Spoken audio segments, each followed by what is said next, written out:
Yeah, I watched it earlier on, and someone sleeping who was there. I was going to put in the chat.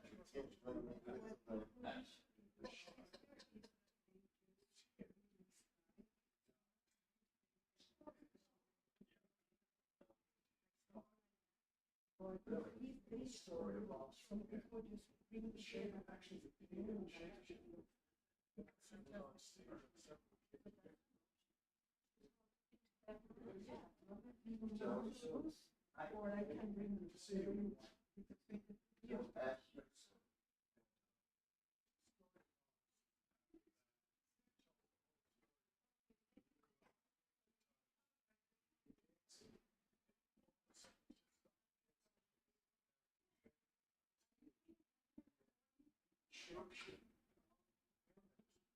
Are you doing Puya tomorrow? It's in shape.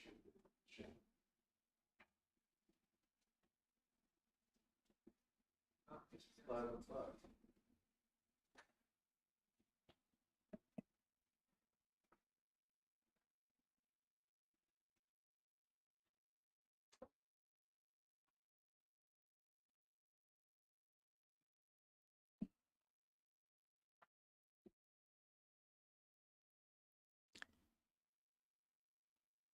Om Bhadram Karnairbhih Shrunuyam Devaah Bhadram Pashyemakshabhir Yajatraah Sthirairangai Stuštuvagam Sastanubhih Vyashema Devahitam Yadayuh. Om Shanti Shanti Shanti.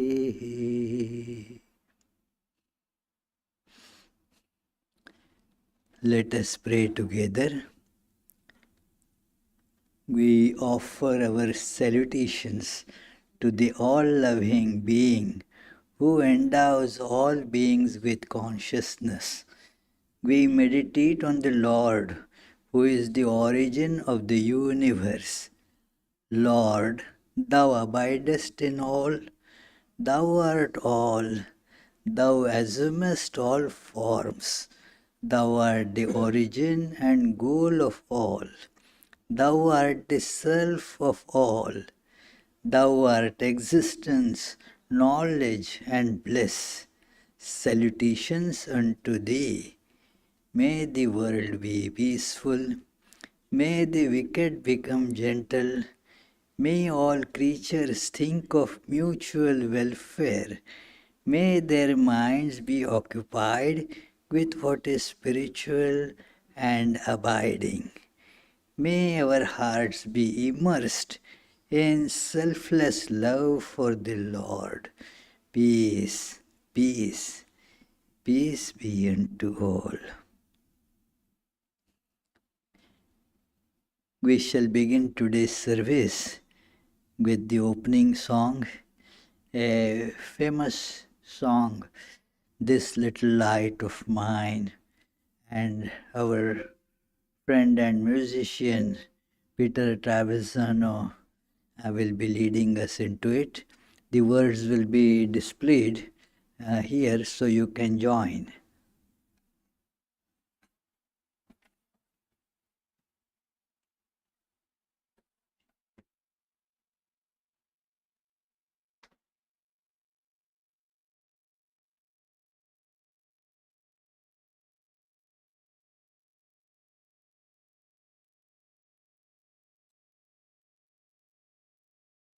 Thank you, Swami. So this is it's an old spiritual song, Negro spiritual song, but it's sung often by children in camps.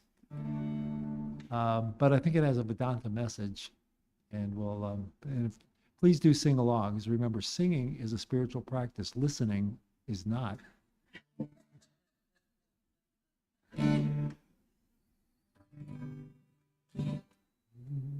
Well, this little light of mine, I'm gonna let it shine. Oh, this little light of mine, I'm gonna let it shine. This little light of mine, I'm gonna let it shine every day, every day, every day and every way. Gonna let my little light shine. Light that shines is the light of love, hides the darkness from above. Shines on me and it shines on you, shows what the power of love can do. Shine my light both bright and clear, shine my light both far and near. In every dark corner that I find, gonna let my little light shine. This little light of mine, I'm gonna let it shine. Oh, this little light of mine, I'm gonna let it shine. This little light of mine, I'm gonna let it shine every day, every day, every day and every way. Gonna let my little light shine. Monday gave me the gift of love. Tuesday peace came from above. Wednesday told me to have more faith. Thursday gave me a little more grace. Friday told me to watch and pray. Saturday told me what to say. Sunday gave me the power divine. Gonna let my little light shine. This little light of mine, I'm gonna let it shine. Oh, this little light of mine, I'm gonna let it shine. This little light of mine, I'm gonna let it shine every day, every day, every day and every way.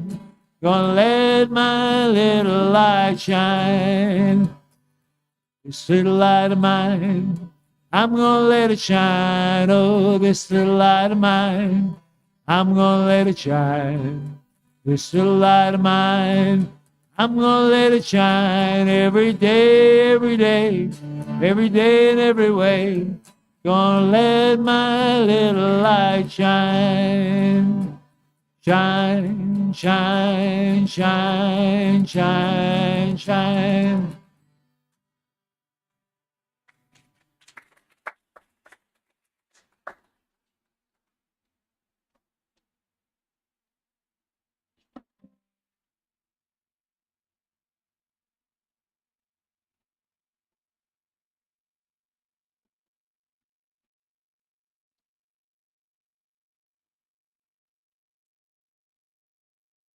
ॐ ब्रह्ममेतु मां मधुमेतु मां ब्रह्ममेव मधुमेतु मां ब्रह्ममेधया मधुमेधया ब्रह्ममेव मधुमेधया ॐ शान्ति शान्ति शान्तिः ॐ May Brahman, the all-pervading blissful existence, be realized by us. May the bliss of the universe be realized by us. May the Brahman, who is also the ultimate bliss, be realized by us. May we realize Brahman by purification of our hearts. May we realize the bliss absolute through purification of our hearts. May we realize Brahman, which is also the bliss absolute by purification of our heart. Dear friends,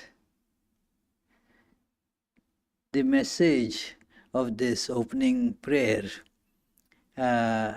is quite clear, that we want in life the highest truth to be realized and also the highest bliss to be realized. And both are one. You don't have to go after two different things. If you get one, you get the second as well. And the way to do it, is it very difficult? No, it is, in fact, as some great mystics have said, to quote one, the author of a very beautiful, very helpful treatise, The Cloud of Unknowing. The name of the author is not known. Cloud of Unknowing. He calls it the easiest and quickest task in life to realize God. Easiest. Because we don't have to do anything. We are that. We are Brahman. And we are the bliss. So we don't have to do anything special to get it. All that we need to do is stop running after the illusory existence and the illusory happiness. That we have to stop, that's all. The job is to stop doing it. And then we are already that. And this process of holding on to this truth and bliss and stopping the mind from running outwards to other things is one way that meditation has been described in our scriptures, that take out all the clutter and let it be concentrated on God. In the field of devotion, it is the same idea is told through love. As Sri Ramakrishna used to say, that develop the dispassion for that which is not real, but your mind runs after them. Develop dispassion for those, that is called Vishaya, the objects of so-called enjoyment. So dispassion for that and the love for the God. So God, who is the reality, the bliss, the existence itself. To that we have to develop love, and where the mind is running apart from our true nature, as if they are objects of enjoyment, restrain that mind from going in that direction. The words he used in Bengali, very nice. Bishoye birag, Ishware anurag. That dispassion for these worldly objects and the love, passion, dispassion and passion for God. And what should come first? The great saintly people have, therefore, following Sri Ramakrishna, used that alternately. Sometimes they would say that love to God and dispassion to the worldly pleasures, or first dispassion to worldly pleasure and love to God. What it means is that is a simultaneous process, as again told by Sri Ramakrishna, that if you proceed to east, the west automatically falls behind. You don't have to engage in two acts, that pushing the west behind and then moving to east. It is one single thing described in two ways. So, meditation can be understood in spiritual sense in this way, to remove the mind's propensities to go after so-called objects of pleasure. Why I am calling so-called is because there is actually no pleasure there. But yet they get called as objects of pleasure because of the delusion that they are going to bring lot of happiness to me, the money and all those modern gadgets and other means of living a luxurious life. We think that that is going to bring happiness in our life. That is a delusion. They can never bring happiness to us, and therefore I say the so-called pleasurable things, they do not bring any pleasure, but we harbor under the misunderstanding that they will bring pleasure in my life.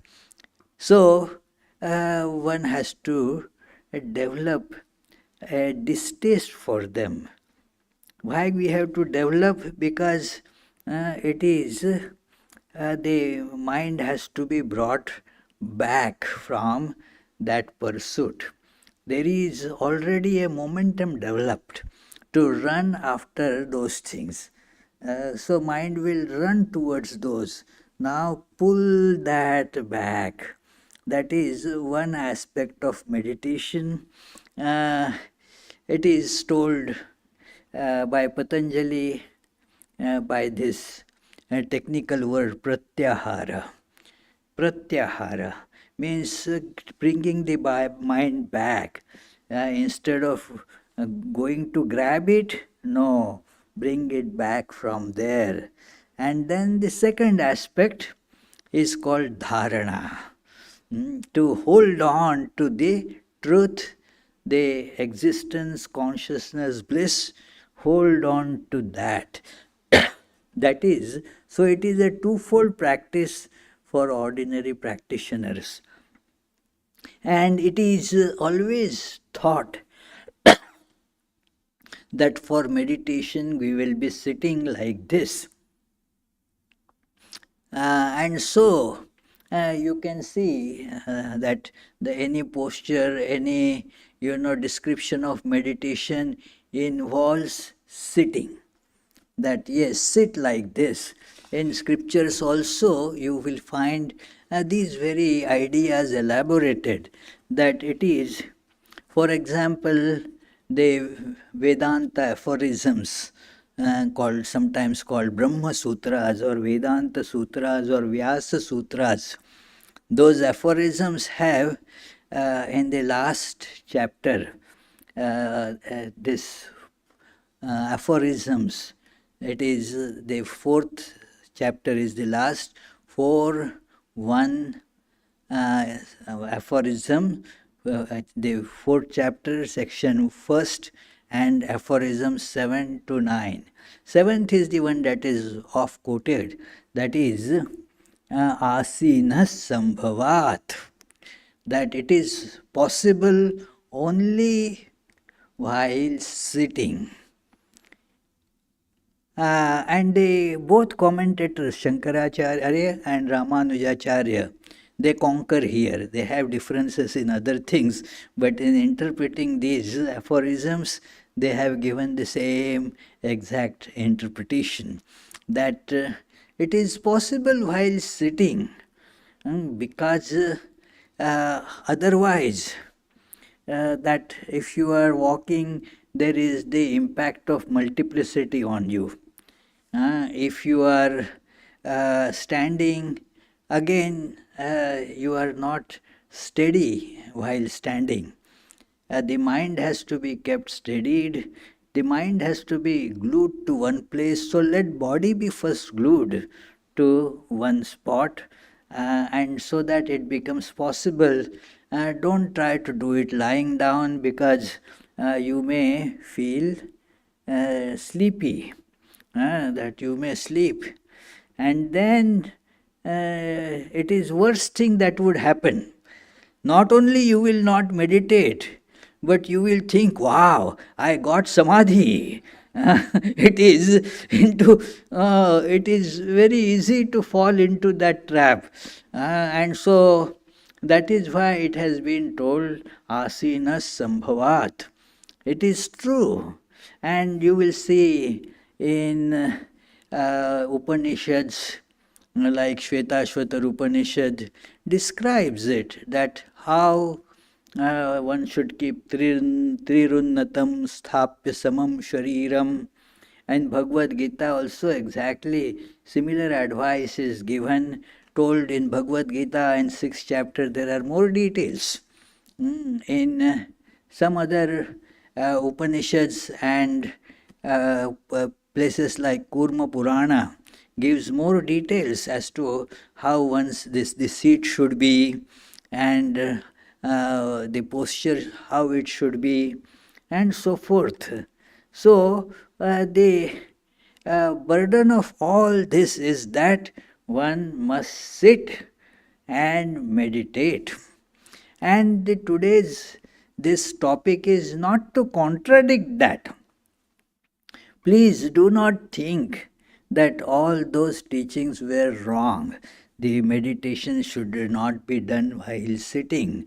No, meditation primarily has to be done while sitting. Let us not have any confusion about it. Meditation has to be primarily done while sitting in proper posture. The question is, okay, but what about the remaining time that we have in life? We spend time in eating, we spend time we have to do work, Everybody is so busy. In fact, one of the major complaints or questions that one gets is that our lives are so busy. It is many times the statement is pertaining to these present times, that Swami, look, in the modern times, and I have been listening to this question for last more than 50 years. So imagine, modern times means what? Always this question was there. Even in Bhagavad Gita you find reference to such situations, that always we are so busy, we have to do so many things. Now, while doing so many things, do we get even 5 minutes? It is so difficult to take out even 5 minutes of time to meditate or do your mantra. So, what will happen to us? The answer to that is twofold. That one thing is that Holy Mother, who was asked this question multiple times, in fact so many times, that look, especially the women coming to her would say, you see, the household woman's life is busy with so many chores from morning till night. We don't know what we are doing early morning. There is immediately the work has to begin. So many things are to be done. We don't know when the night comes, we become tired and go to bed. So even to get some little time is not easy. So how to meditate?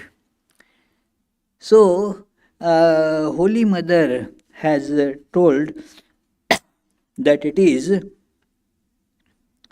and I am quoting her answer in part. Imagine, she says, do you do the work yourself? This is the work given to you by Lord. Think like that. The Master has given this work to you. Think of the Master. And that is meditation. Think of the Master while doing the work. the one who is giving you power to do the work, the one who is in that work also. So, therefore, do not think that you are not meditating. Then she, at another place, gives her own example. She says, look how much work she has to do, and still, in the midst of all that work, she finds time to do her mantra 10,000 times. So it is by that example one can see that let us not commit the folly of thinking that, oh, after all, she was Holy Mother. We are all like Yogatmananda. How can that Yogatmananda imitate that? Not question of imitating, but learning from that is important. That if she can do, that is a lesson for us. Let us tell ourselves we can do at least some of it, if not all. We can do at least a part of it. We can also have this meditation and work done together. Now comes the more important aspect, that okay, you are meditating, and if you are sitting in meditation for 24 hours, then okay, but otherwise, what do you occupy your time with when you are not meditating? You may say, I am working, I have to work. And the challenge, therefore, is to transform that work also into meditation. Otherwise, we get into committing this big mistake of dividing our life into two sections. That this is my life of meditation and this is my life of work. And this is my spiritual life and this is my secular life. Life cannot be divided like this. If you try to do that, you will actually be cheating yourself, because it is the same mind. There is not a spiritual section to it and a secular section to it. The mind is same. And so what we have to do is to learn how to convert that work into meditation while working.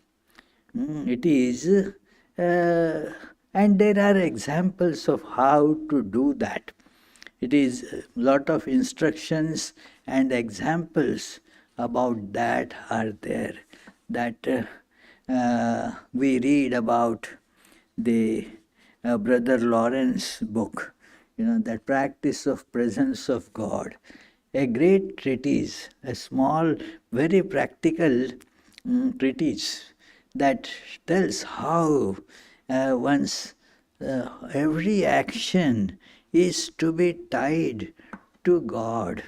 And thus, what we are doing in meditation, transcending the evanescent things and holding on to the truth.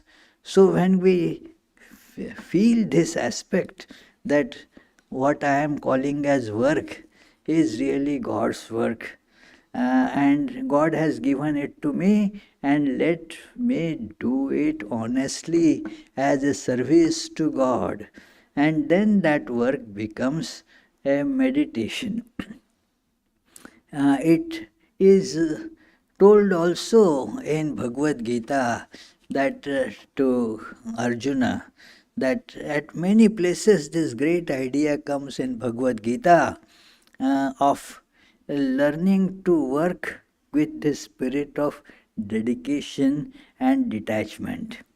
Detach your personal pleasures and pains, personal ideas of success and failure. They have to be discarded. It is sukha dukkhe same kritva labha labhau jaya jayau. That pleasure and pain, look upon them as same. It is actually every pleasure is associated with pain. We many times do not look at it. When you get pleasure, corresponding pain has to be there. There is no simply pleasure, pleasure and pain. So look upon them as same. Is not that somehow or other you delude your mind to say that, oh, they are same. No, they are actually same, and look upon them as same. Acknowledge this fact that what you call pleasure is pain. So it is this pain gets called as pleasure. One goes for that. It is, you feel people find pleasures in very strange things, very painful things, but that is how it is. Like people will be running marathon. They get pleasure, yeah, for pleasure. I am running. I know I am not going to get prize. I am not very good at that. But isn't it pain to run how much? 26 kilometers or something, huh? Yeah, it is. I was telling one person that, oh, for your health, you should run every day. You are young now, and then it is good to do some exercise to keep the body healthy. So run. And then was complaining, it is such a pain to run. But why people go to run marathons? Not certainly for winning a prize, but for feeling happy about it. So, and there is this pain of running such a long distance. So, it is like that. So, every single pleasure is accompanied by the feeling of pain. And success or failure, failures are stepping stones to success. So, what does it mean? Don't get disheartened when you get failure. By the failure, you will rise. You will know where did you commit mistake by undergoing failure. So, failure or success, both are really same. So, looking at that, now do your work. So that work is actually making you detached. One aspect of meditation that I told, that the mind running after pleasures, now when it runs, you tell it is pain. And so the mind will feel dispassion about it. And that is how this first aspect of meditation that we were talking about, feeling the dispassion about this world. You work, but in a dispassionate manner. Do not seek any results. That is the very important and constantly appearing theme in Bhagavad Gita. It appears in the seed form in the early parts of Vedic literature, what is called Samhita. There is one Upanishad within that Samhita part called Ishavasya Upanishad. It is a part of the early Vedic literature, and so it is sometimes called Samhita Upanishad. So it says that if you are seeing God everywhere, there is no need for giving you any advice. You have accomplished the goal. And now there is no advice necessary to be given to you. If not,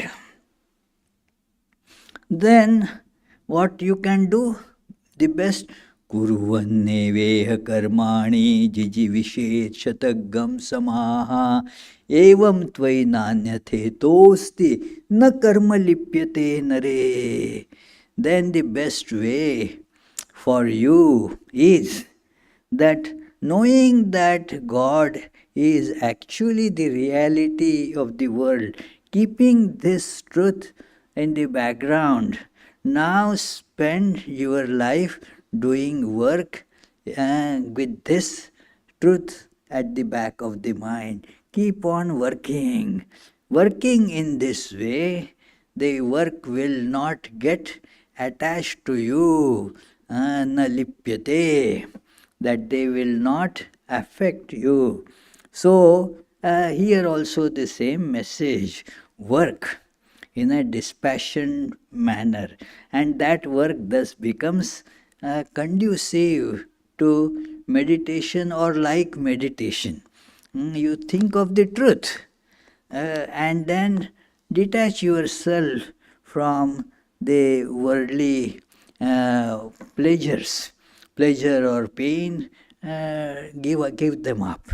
There is another way of doing it, and it is explained greatly in Bhagavad Gita and the lives of Sri Ramakrishna, Holy Mother, Vivekananda, that the work is to be treated as worship.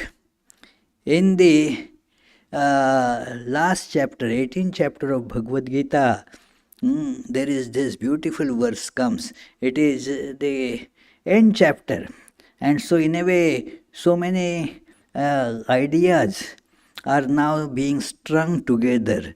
And this is the most dominant theme in Bhagavad Gita, working and meditating. So it says that yata pravrittir bhutanam yena sarvamidam tatam. That look at that being. There is no particular personalization of God here. The one that has pervaded everything and wherefrom all these beings rise. Yata pravrittir bhutanam yena sarvamidam tatam. That being is swakarmana tamabhyarcha, by offering your work, use your work as the means of worshipping that swakarmana. The students of Sanskrit grammar will understand this, how this swakarmana, it is the instrumental case. Let your karmas, your works, be instruments. In what? In worshipping tam abhyarcha. Worship that being who is pervaded in everything and from whom everything comes up. Worship that by using your actions as the means. Swakarmana tam abhyarcha. This is, the work must become an instrument of worshipping. And this idea of dividing work and worship, work and meditation, so many hours of work, so many hours of meditation, at some level, for having some discipline, these ideas at a rudimentary level may be okay, but they should never become watertight compartments, that so many hours of from morning 5 to 7 meditation, then again for some hour of time for this, make a timetable. Sure, do it, but meditation should continue in all these. Meditation, when we are doing work, that work should become the practice of meditation while working. One need not be thinking that, okay, my meditation is over. No, there was the meditation sitting might be over. Not that the meditation is over. Now, say cooking or some other work that you are interested in and interested with, like somebody may be doing accounts, somebody will be, say, doing involved in other professions, somebody might be teaching, and so forth. So many different, millions of types of works are there. So now meditation while conducting or doing that work must happen. Otherwise, the life gets divided into these two completely unrelated things. That, okay, meditation and work. No, the work also must become the meditation. And I have seen many wonderful people practicing this, bringing the meditation in work. They would be doing, say, accounts, they would be doing farming, they would be administering an organization, so many different types of works, teachings at school, or just doing this cooking or doing worship. So many different works they are involved in. But if you see that they are closely, look at their attitude, try to grasp it by how they are working, you will see they are actually worshipping. They are not engaged in work.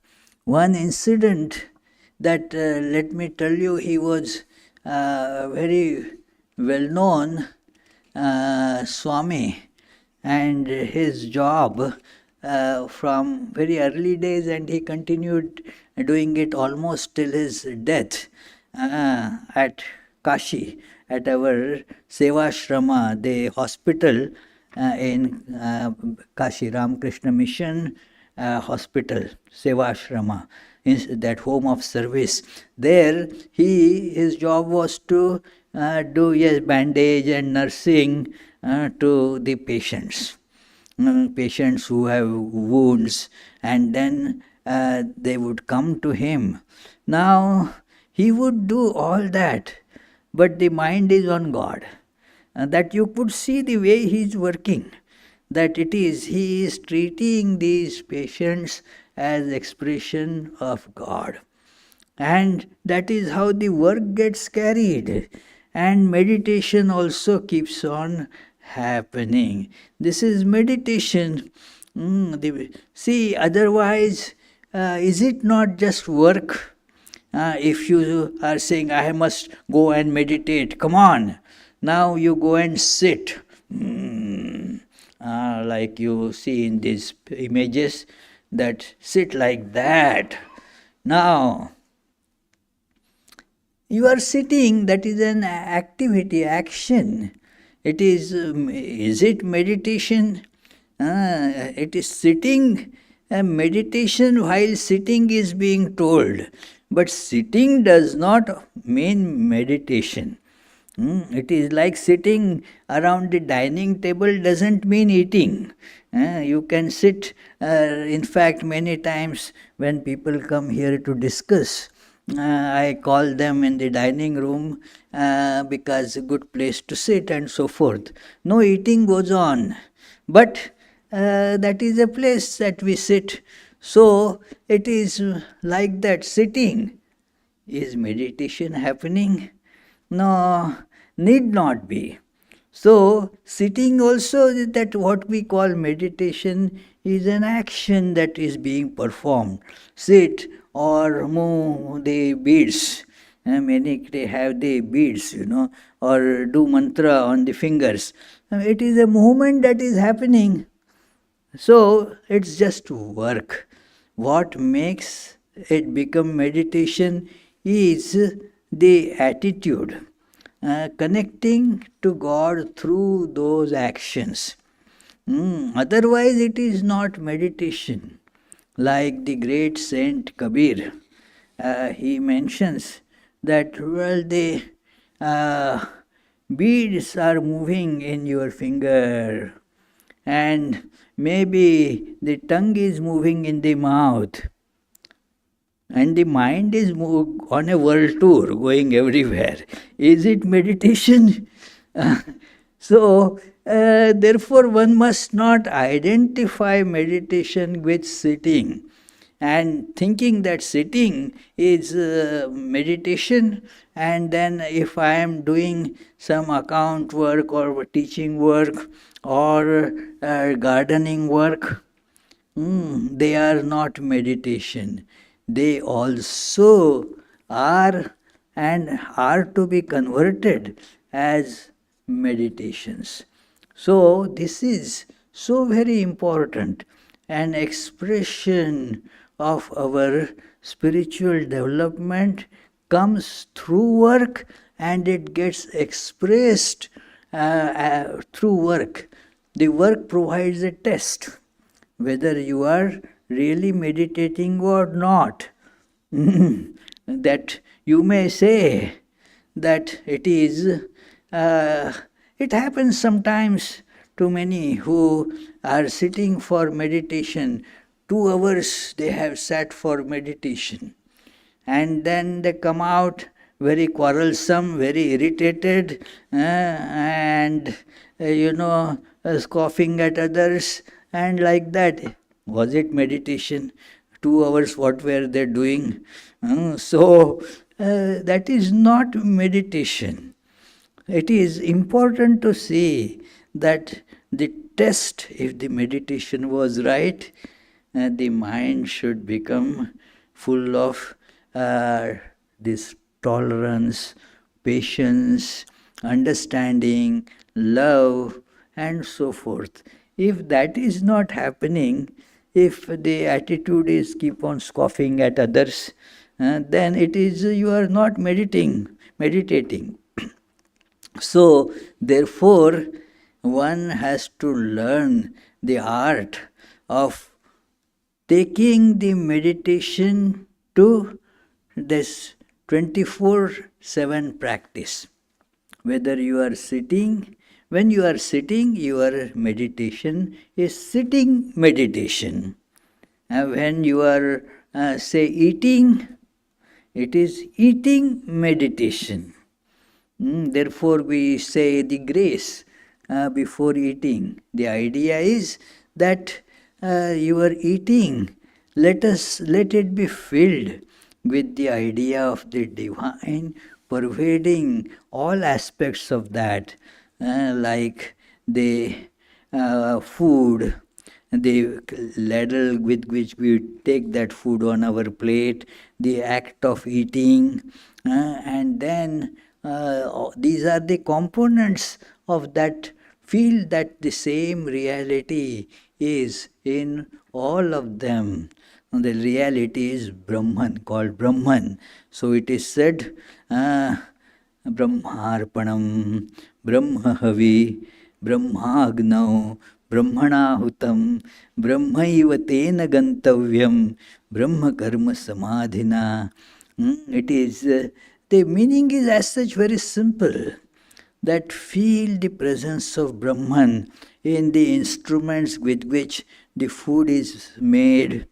Then the food itself that has become ready, the eater who is going to eat the food, and the result of this action, all these are to be seen as pervaded with that one existence, the Brahman. Now tell me, is this act of eating, isn't it meditation? It is like that. So this is to be done in every action.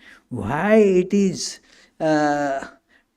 specifically done while eating is that while eating, the attitude of I am the enjoyer and the food is enjoyed becomes very powerful. God gets easily forgotten. It is, and therefore it is invoked at that time, just as it is a security measure.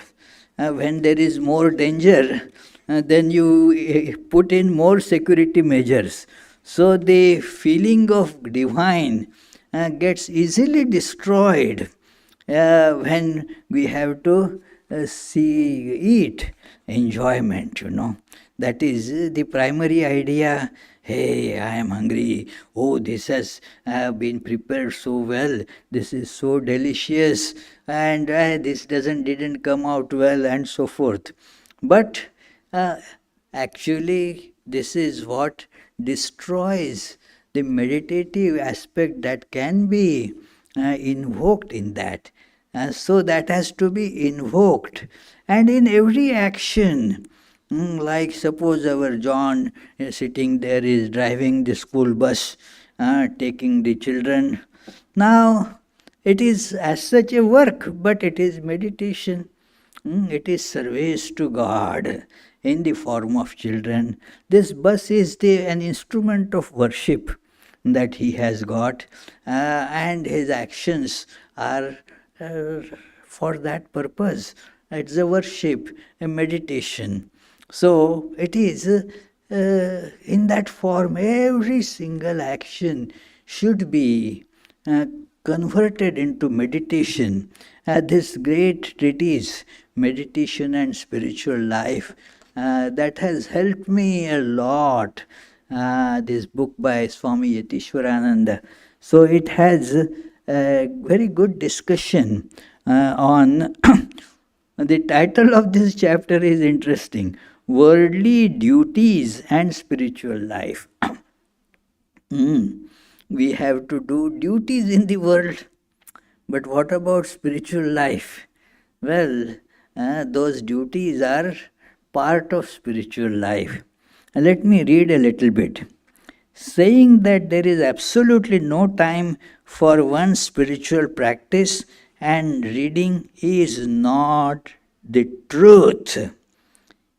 If I find time to sleep for 6 hours, I can sleep, let us say, just 10 minutes less.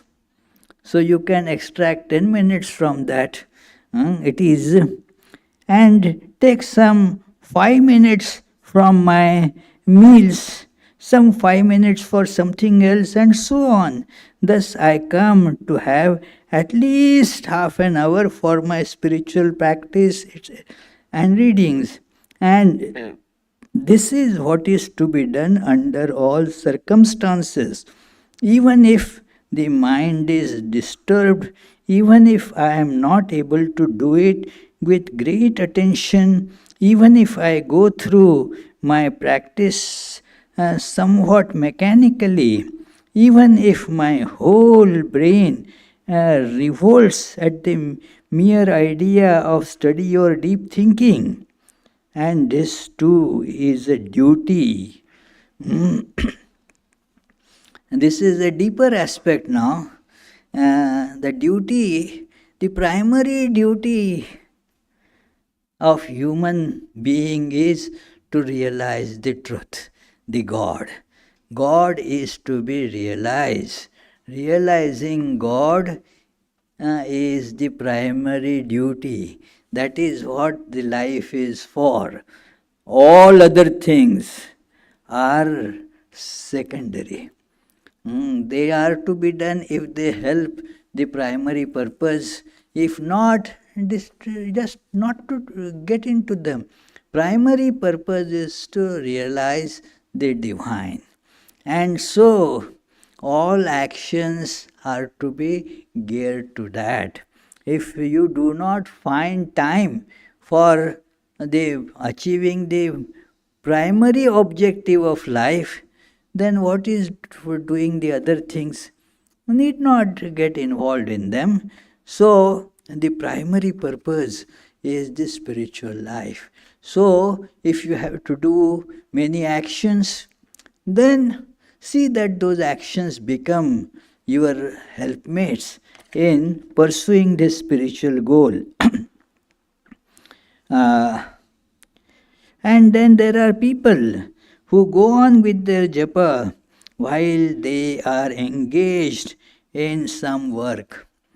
I have seen many people like that, they are doing some work, and while doing that work, like one gentleman sometimes comes here, so he said, okay, I will help cooking. So while cooking, he wouldn't do any chit-chatting, or just repeat the name of Lord. And repeating the name of Lord loudly is because so that the others would know that not to be drawn into frivolous talk. So he does the work as well as meditation. So very important to see these ideas. So they do work in a wonderfully resigned manner. So therefore, in this book he further says, the work must have a higher goal. The work is not mere activity, but activity with an objective. There should be an accomplishment that why you are doing this work. Oh, okay, if I say, Rupak, I was very, very busy just scratching my head. What busy scratching? Is a work scratching your head? It is not a work. It should be some meaningful activity. It should have some goal. So therefore, work is an activity which has a goal. That I want to achieve this by doing this work, then it becomes work. And then that work is to be connected with the goal, which is the goal of life. And thus that becomes a meditation. And it really, friends, can happen in anybody's life if while working we keep on this continuation of meditation, continuation of study. Study is not to be confused by sitting with a book and at a desk and then reading, taking notes and so forth. That is one aspect of study. But lot of study happens actually while you do the work. Like for example, the medical studies. Yes, you do the study with the books, but when you do the work, your patients teach you more than you study from books, isn't it? Yeah, you learn more in your work. All works are like that. They train the mind, and thus they are part of this meditative process. So let us try to meditate while working, and please do not think that so I should not sit and meditate. No, one must sit and meditate. This working meditation is not for substituting sitting meditation. Primarily, you should sit and meditate. But the meditation should not be confined only to sitting. Let it get into work. The work really is very important. As Swami Ranganathananji used to explain the connection between work and meditation, that meditation is like having a factory, and work is the distribution unit of the distributing the produce of the factory, and the factory is producing something, and if there is no distribution, will that factory run? The factory will be closed down next day. So what is the distributing unit?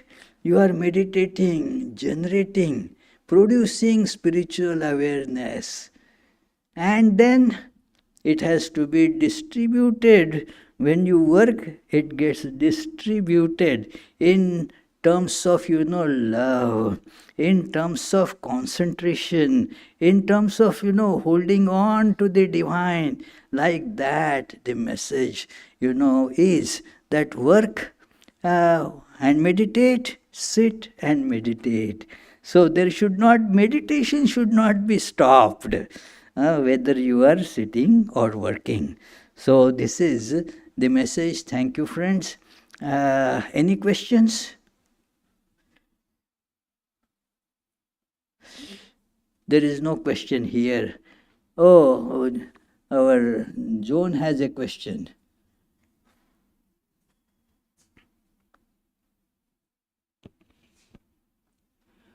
Maharaj, thank you.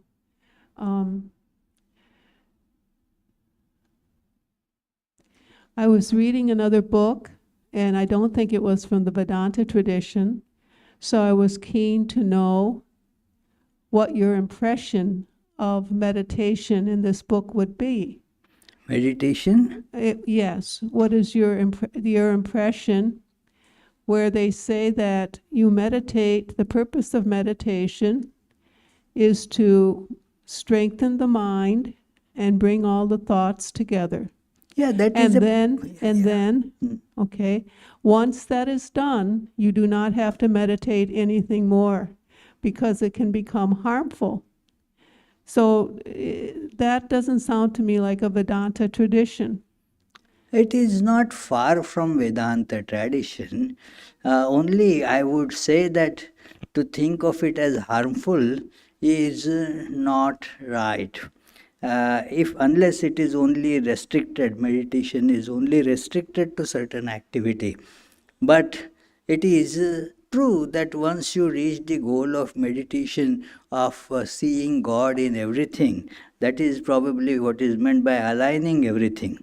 Then you don't need to meditate, obviously. You have reached the goal.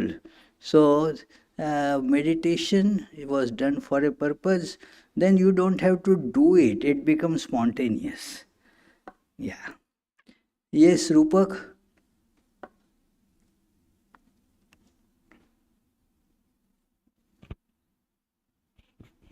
Pranam Maharaj. Pranam. You said the definition of work is that there should be the outcome of the work. So if we are washing a cloth, so outcome of washing clothes. Yes. So cloth has to be cleaned. Yeah. But in Gita we are saying that don't look for the result and just do the work. So how do these connect together? Well, what it means is don't aspire for any selfish results from the work. That is the meaning of don't aspire for work. I told one incident in my early monastic life. I was washing my clothes, and then they were not coming out clean, not was I paying enough attention to make them clean. So one senior Swami, he had a humorous way of commenting, rather taunting, said, "Hey, it seems that you were doing this washing of clothes in the spirit of karma yoga. That you are washing without paying attention to the result, whether they get cleaned or not. No, don't do karma yoga to that extent. They must become clean." So it is. So that is not, in fact, that is the work to get to the ultimate result. So that is, otherwise the work is not done. The result means do not aspire. If I do it like this, my work will be so much liked by my boss, my company will give me raise and so forth. Don't think in that manner. Yes, Sarada? Just to follow up on the first question, because you said that once the goal of meditation is reached, then no need to continue doing it.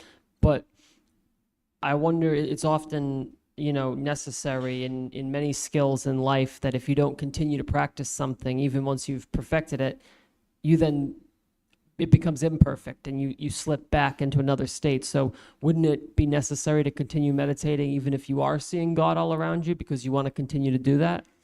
Well, this is the state when it is no longer necessary, is the highest state of accomplishment, which we at our stage need not be worried about. Continue meditation as much as possible, with full force. Don't worry. Then if I overdo it, no, you will never be able to overdo it. It is do it all the time.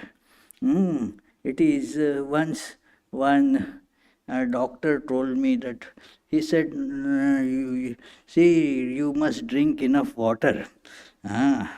So I asked him the question, but if I over drink water, then what will happen? So he said, at your stage, you don't have to worry about it. It is, yes, even if you drink, say, 3 gallons of water, yeah, you can die by drinking water. But that is not the practical question. As such, you don't have to worry at your level about over drinking water. Keep on drinking. Yeah. So that is like that. Our stage is, we always are underperforming in meditation.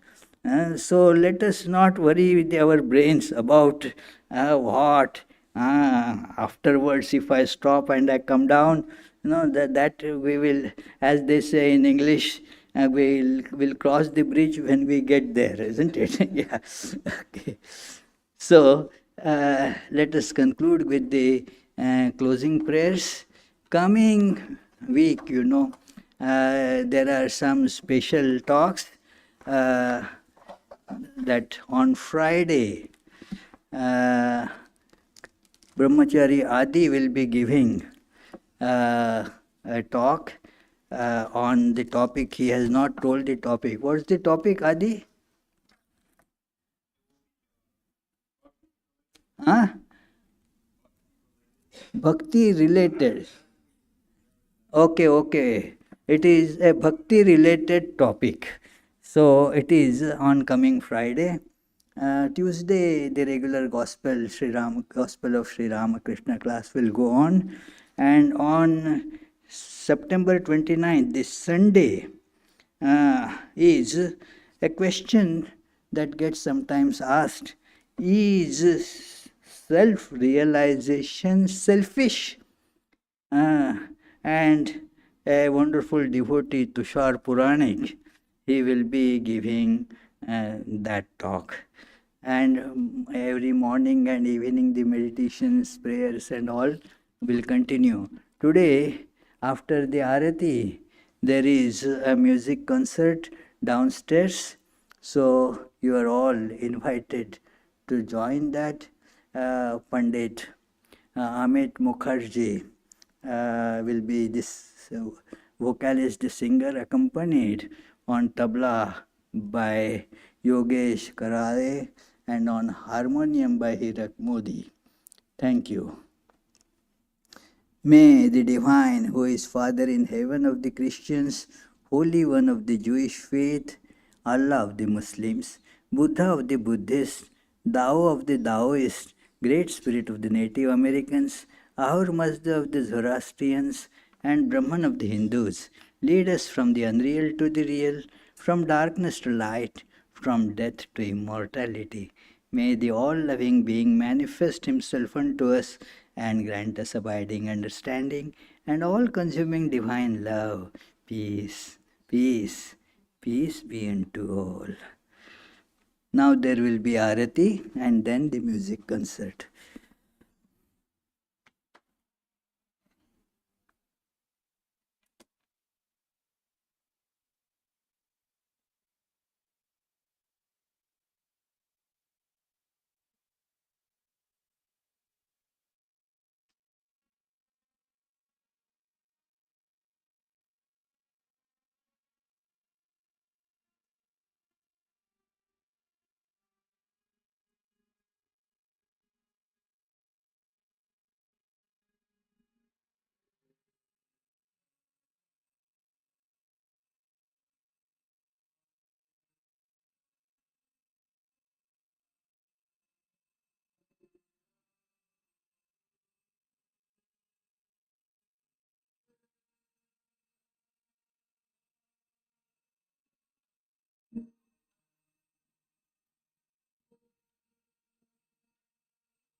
You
are the basis of good. Oh Lord, yes, you are the basis of good. Great light of all lights, blazing in the heart's cave. Great light of all lights, blazing in the heart's cave. Darkness is destroyed by your light. Oh Lord, darkness is destroyed by your light. Langa Ranga Bhanga, these are all the sounds of Vedanta. Langa Ranga Bhanga, these are all the sounds of Vedanta. Spiritual songs devotees are singing while you worship divine. Spiritual songs devotees are singing while you worship divine. Jaya Jaya while you worship divine. Haru Haru while you worship divine. Shiva Shiva while you worship divine. Breaker of all worldly bondage and adored by all, we adore you too. Jai Shri Guru Maharaj Ji Ki Jai.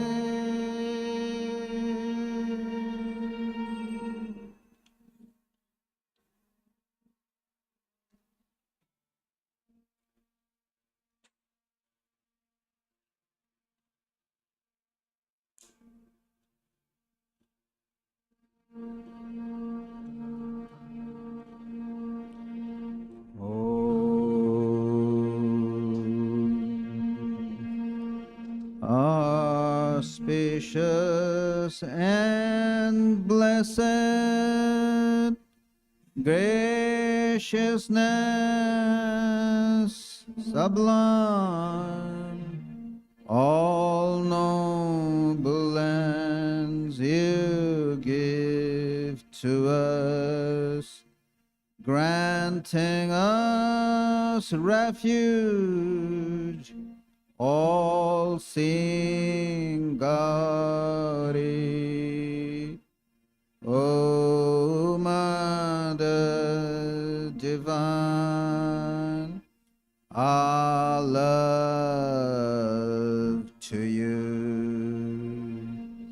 Creation, preservation, dissolution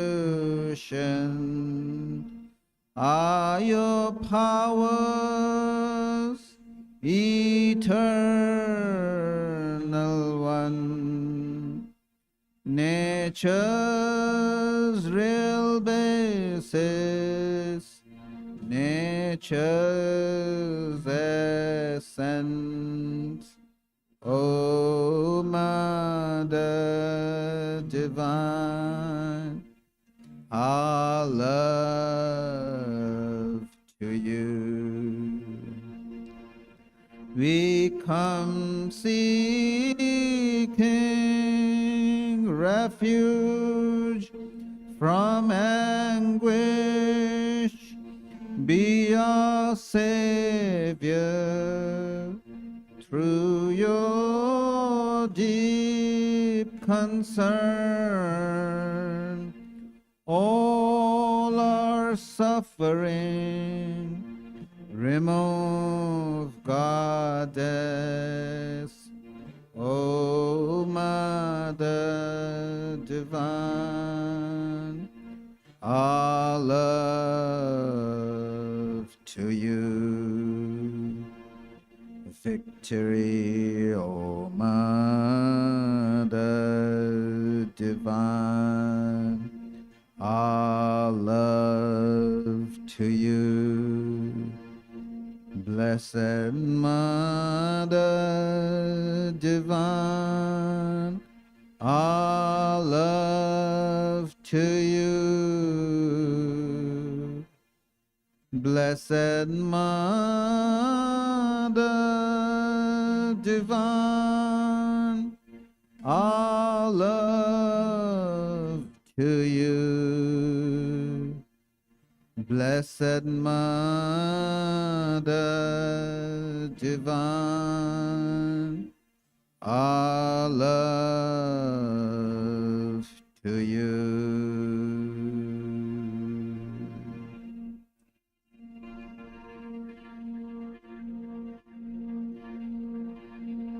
जय श्री राम कृष्ण देव की जय। जय श्री शारदा देवी की जय। जय श्री स्वामी विवेकानंद की जय। जय श्री बुद्धदेव की जय।